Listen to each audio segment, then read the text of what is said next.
Stop the trains! I feel like I'm back in Wankhede because you've been to Mumbai before. You know when you're at the Wankhede. Have I been to Mumbai? I've spent a lot of time in Mumbai. I know you have. That is true. But I mean, Bandra doesn't count as Mumbai. I'll just tell you that much. And the reason I'm looking there is someone trying to gate crash this little video, but it's being held back. Ollie, just not the camera, Ollie. Okay.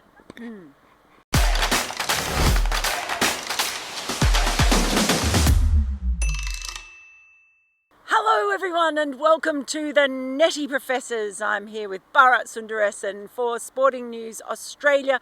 We've spent two very long hot days, I can tell you, watching the net sessions. Yeah, this is actually Bharat's hat. I had to nick it from him because I didn't have one. And you're wearing your wife Isha's hat. Very much so. So maybe we got the hats wrong. Maybe I should have given this one to you and worn mine. But you know what? This one has a bigger brim, and my skin is more sensitive. But less said about it, the better. But yeah. No, you've got beautiful skin. That's what I meant. Nothing affects my skin. That's basically what I meant. All right. Well, let's get stuck into it. What have we seen? Well, let's start with England, shall we? You may have seen on social media a few things going about. We have seen England adopt some interesting techniques, primarily to Rory Burns, Haseeb Hameed and Zach Crawley. So what we've seen, haven't we, is one thing where they've raised their trigger movements, so feet completely still, not allowed to move them. That's what they've been doing, yeah. Pretty much that. Pretty much just stay stationary and have no movements at all. No trigger movements, no movement of the feet. It's almost like you're playing statue with the lower half of your body and just hitting the ball. It's like actually they're playing it's like playing French cricket, to be honest. Oh yeah, I didn't think of it that way. Then the next thing we saw, first with Rory Burns and then with Haseeb Hameed, was them batting flamingo style, 1 foot up. Front foot up, basically. Then we saw a lot of that, and then we saw quite the odd sight of Haseeb Hameed batting with 1 foot and then one hand. Just batting with his bottom hand. It reminded me of Monty Python and the Search for the Holy Grail, of the Black Knight. Come at me! It's merely a scratch, while he's hopping around with one arm. So. It's all been interesting. The closest thing we can surmise talking to people is with balance and maybe opening up the hip, perhaps, so they can hit straighter. The bat coming down straight, I guess. And Rory Burns looked like he had done that routine before. Haseeb Hameed, it looked like he'd never done it before and he shouldn't do it again. But he, at some level, looked in pain when he had only one leg up and both hands on the bat. You could you can hear him groaning in pain. But look, it was Ant Botha who was getting them to do that. And both Rory Burns and Haseeb Hameed have worked a lot with Ant Botha at England Lions, so clearly it's not something they're not used to, and they have that belief, that confidence with Ant Botha, who's joined the England team for the first time for this test series. So I think there's that relationship there. I'm sure they knew what they were doing, even though they came in for a lot of criticism on social media and from a lot of former and current cricketers around the world. But look, it basically is just a sign of a team which is desperate to find a way to somehow turn the series around, or forget turning the series around, at least get themselves into this series. And you were saying this earlier, right, Mel? They just looked a little flat today. It's not. Everybody was here. I mean, everybody ran in and bowled. All the fast bowlers were here. All the batters were here. Both spinners were here, and they gave it their all. But I don't know. It just felt like a team which is. It was just going to try their best and hope for the best. Yeah, the difference with Adelaide, when they got to the Adelaide nets and the pink ball was there and it was nipping and it was fast, and I felt like there was more of a sense of excitement, even though the batters were really copping it, but there was a bit of a sense of excitement. And then the difference to Australia then, although we talk a bit more about Joe Root, but Australia just looked like a team that was 2-0 up. You know, they had the day off yesterday. They trained in the nets today and they just looked quite relaxed, really. But let's go back to Joe Root, because what he's been doing is he's had a fourth stump that he's placed like a marker there for fourth stump, and he was doing that a lot yesterday and today. basically practicing his leaves. Yeah, I guess. Yeah, I mean, not just the leaves. So basically, what he was trying to do yesterday, and again, like you said, today as well, for a brief while, yesterday he spent nearly 90 minutes with that four stump, is not cut out that shot that he plays just square of the wicket, because that's the scoring area, like he said in Adelaide. I think it's more to do with choosing the right ball to do that. So what he constantly kept asking the coaches. Yesterday it was James Foster, our good friend James Foster, and today it was more Chris Silverwood and Botha. And what he was asking them is if his alignment was right based on where they were delivering the ball from, in relation to the crease, and based on that he wanted to know whether he was playing at the ones he should be playing at and leaving the ones that he was playing at, he should leave. And one ball I remember in particular today was a ball he could have left alone, but he did play at it, and I could overhear him say that, look, I am going to play at that, because at that angle I have to play. If it turns into an unplayable delivery, one that does something off the pitch, then, well, good luck to the bowler.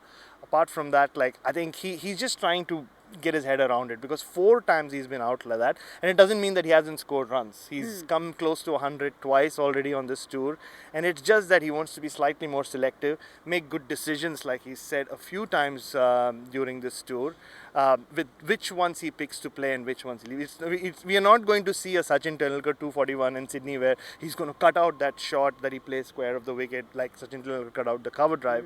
So I think it's just going to be good judgment. And yeah, I mean, good judgment also then takes us to selection matters, Mel, with England so much up in the air. Looks like Zach Crawley is going to play. You heard that Haseeb Hameed might get a go, and it looked like, just based on how Haseeb Hameed was today in comparison to Rory Burns, that he might be the guy who stays and Burns misses out.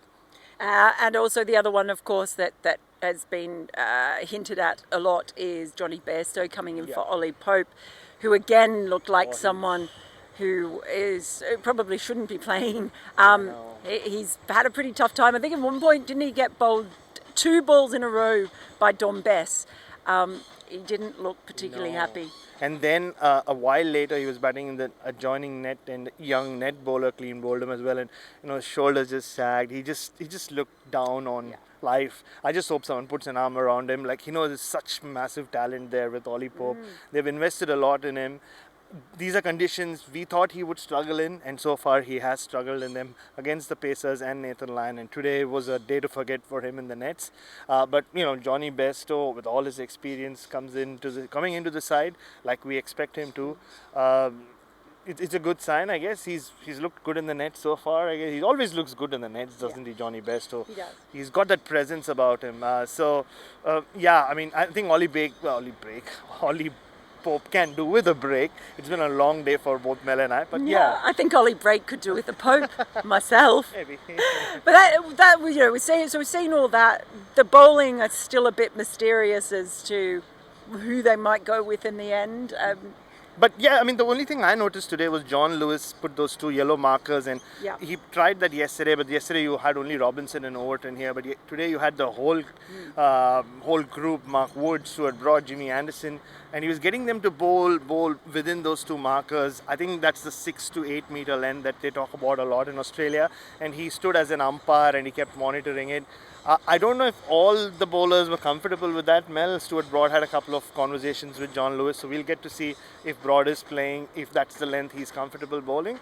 But yeah, I mean, England are a team who are trying everything. They're basically throwing everything at the wall, whether it's standing on one leg as we saw yesterday, or playing with that 4th stump in your mind like Joe Root did, or David Malan towards the end threw a marker where Silly Point would be, because he's got out a couple of times there. So they're trying everything. They're working on their weaknesses, and which you would expect from a team which is 2-0 down.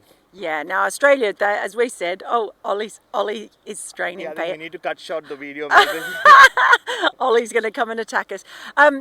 Australia basically have just gone through all the motions, really. We did see Scott Boland come and bowl today, coming into the squad, looked really good, and Ollie's going to come. The other thing that we also saw was Josh Hazlewood, not looking like he's going to play, but of course coming back from that side strain. He basically went through his run-up and we were big, we were waiting for the moment he was actually going to bowl.